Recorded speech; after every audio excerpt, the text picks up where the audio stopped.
হ্যাঁ, আমি নিরামিষ খাচ্ছি এবং লোকসভার নির্বাচন পর্যন্ত নিরামিষ খাবো এবং নিশীথকে হারিয়ে নির্বাচনে হারিয়ে তারপরে মৎস্যমুখী করব।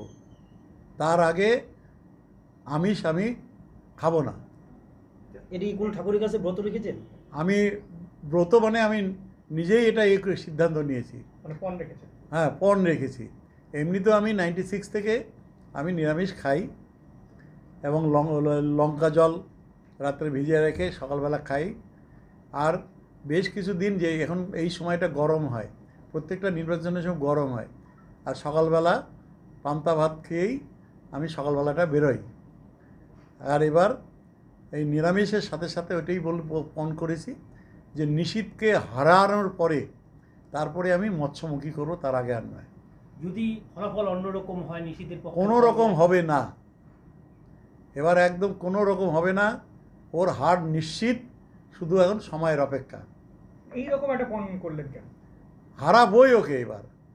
ও 5 বছরে কুচবিহারের মানুষের উপর অনেক অত্যাচার করেছে, কুচবিহারের মানুষকে ঠকিয়েছে, ধোকা দিয়ে বোকা বানিয়েছে।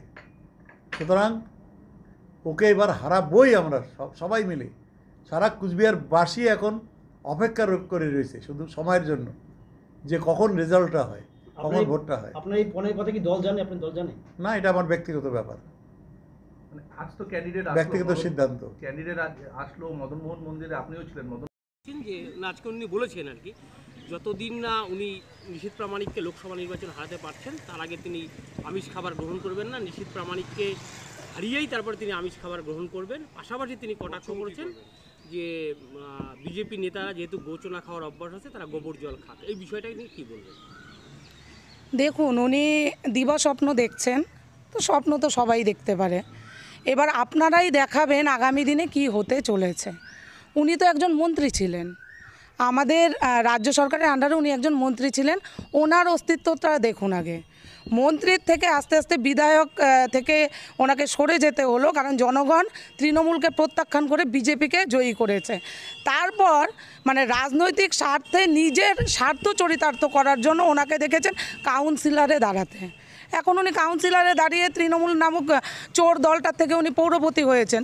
তো উনি স্বপ্ন দেখছেন, স্বপ্ন দেখতে তো কোনো অসুবিধা নেই। আর উনি গোবর জল বা গোচনার কথা বলছেন, বলবো ওনার মা ওনাকে যখন জন্ম দিয়েছে সেই সময় ওনার মাও সেটা সাতভক্ষণের সময় খেয়েছে বা পঞ্চামৃতির সময় খেয়েছে। সুতরাং এটা কোনো বিষয় নেই। সনাতনী নারীরা তাদের সন্তান লাভের সময় তারা গোচনা গোবর জল পান করে, এটা সনাতনী শাস্ত্রেই আছে। দিদি আরেকটা কথা বলেছে যে উনি আমিষ খাবেন না যতদিন নিশীথকে না, তাহলে ওনার আর আমিষ খাওয়া হবে না। আমি পরিষ্কার কথায় বলবো, ওনাকে নিরামিষ শাসী থাকতে হবে, কারণ জনগণ চাইছে নিশীথ প্রামাণিক দ্বারা। আজকে দেশের বুকে কোচবিহার কোথায় পৌঁছেছে নিশীথ প্রামাণিকের মাধ্যমে, পদ্ম ফুলের মাধ্যমে, সেটা আপনারাই বিভিন্ন মিডিয়াতে বারবার দেখাচ্ছেন। আজকে কোচবিহার জেলার গর্ব নিশীথ প্রামাণিক বিজেপি সিম্বলে জয়ী হয়ে আজকে দিল্লিকে কোচবিহারের একদম ধারে কাছে নিয়ে এসেছে।